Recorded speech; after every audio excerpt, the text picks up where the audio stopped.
வணக்கம். நீங்கள் இணைந்து கொள்வது நியூஸ் ஃபர்ஸ்டின் காலை நேர பிரதான செய்திகளுடன். பிறந்திருக்கும் இந்த நாள் உங்கள் அனைவருக்கும் மகிழ்ச்சி பொங்கும் நாளாக அமைய வேண்டும் என நாம் பிரார்த்திக்கின்றோம். காலை நேர பிரதான செய்திகளோடு இணைந்து கொள்ளும் நான் ஜனனி விநாயகமூர்த்தி. இன்றைய விரிவான செய்திகளுக்கு செல்ல முன்னர் முதலில் தலைப்புச் செய்திகள்.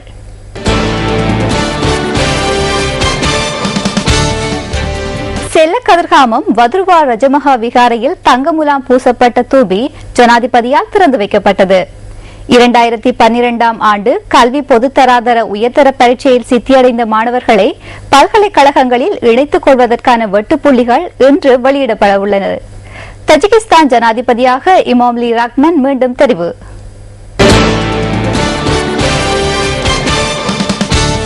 இனி விரிவான செய்திகள். செல்லக்கதிர்காமம் வதுருவா ரஜமகா விகாரையில் தங்கமுலாம் பூசப்பட்ட தூபி நேற்று திறந்து வைக்கப்பட்டது. ஜனாதிபதி மஹிந்த ராஜபக்ச தலைமையில் இந்த நிகழ்வு இடம்பெற்றது.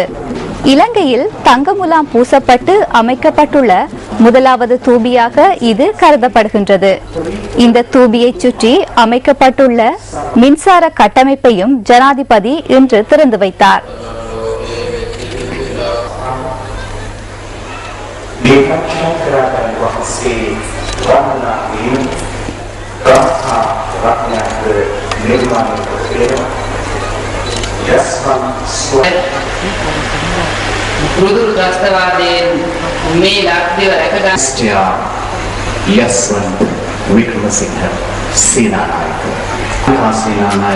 Alexandria Soyander Pahidaru Janadipati Bharat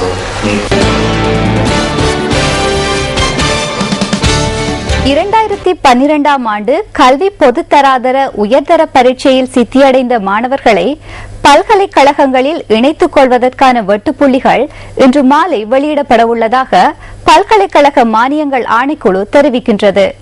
இம்முறை 24,000 மாணவர்களை பல்கலைக்கழகங்களில் இணைத்துக் கொள்ள உள்ளதாக பல்கலைக்கழக மானியங்கள் ஆணைக்குழுவின் தலைவர் பேராசிரியர் ஷெனிகா ஹரிபுரேகம சுட்டிக்காட்டுகின்றார். இதேவேளை 55,000 மாணவர்கள் பல்கலைக்கழகங்களில் அனுமதி பெற்றுக் கொள்ளும் நோக்கில் விண்ணப்பங்களை அனுப்பி வைத்துள்ளதாக ஆணைக்குழு குறிப்பிடுகின்றது. இம்முறை பல்கலைக்கழகங்களில் இணைத்துக் கொள்ளும் மாணவர்களுக்கான தலைமைத்துவ பயிற்சி நவம்பர் மாதம் 24ஆம் திகதி ஆரம்பிக்கப்பட உள்ளதாகவும் பல்கலைக்கழக மானியங்கள் ஆணைக்குழுவின் தலைவர் பேராசிரியர் ஷெனிகா ஹரிபுரேகம தெரிவிக்கின்றார்.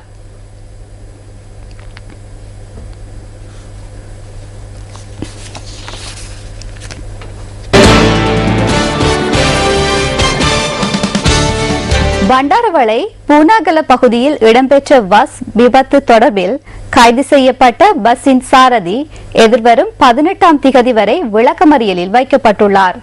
இதேவேளை விபத்துக்குள்ளான பஸ் நேற்று குறித்த பகுதியில் இருந்து அகற்றப்பட்டது.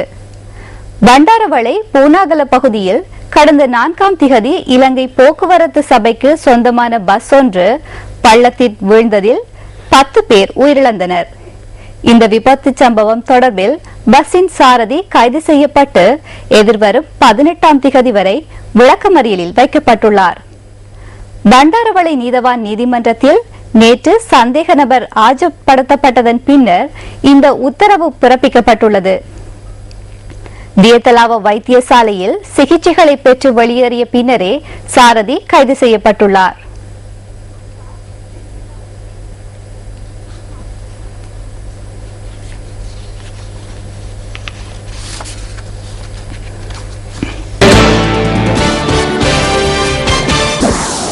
இலங்கை அணிக்கு எதிரான 2வது பயிற்சி கிரிக்கெட் போட்டியில் இலங்கை கிரிக்கெட் நிறுவன 11 அணி டக்வர்த் லூயிஸ் விதிமுறையில் 2 ஓட்டங்களால் வெற்றி பெற்றது. கொழும்பு சுகதாச விளையாட்டரங்கில் செயற்கை ஓடுதளம் பொருத்தப்பட்ட போது தவறு இடம்பெற்றுள்ளதென விளையாட்டுத்துறை அமைச்சர் மஹிந்தானந்த அழுத்கமுகே ஏற்றுக்கொண்டார். சுகதாச விளையாட்டு தொகுதியில் நடைபெற்ற ஊடகவியலாளர் சந்திப்பில் இதனை ஏற்றுக்கொண்ட அமைச்சர் அது தொடர்பில் நடுநிலையான விசாரணை நடத்தப்படும் எனவும் கூறினார். இலங்கையின் அழகிய பகுதிகளுக்கு உங்களை அழைத்துச் செல்லும் டிஸ்கவர் ஸ்ரீலங்கா தொகுப்பு அடுத்து.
இந்த அழகிய காட்சிகளுடன் நியூஸ் ஃபர்ஸ்டின் காலை நேர பிரதான செய்திகள் நிறைவு பெறுகின்றன.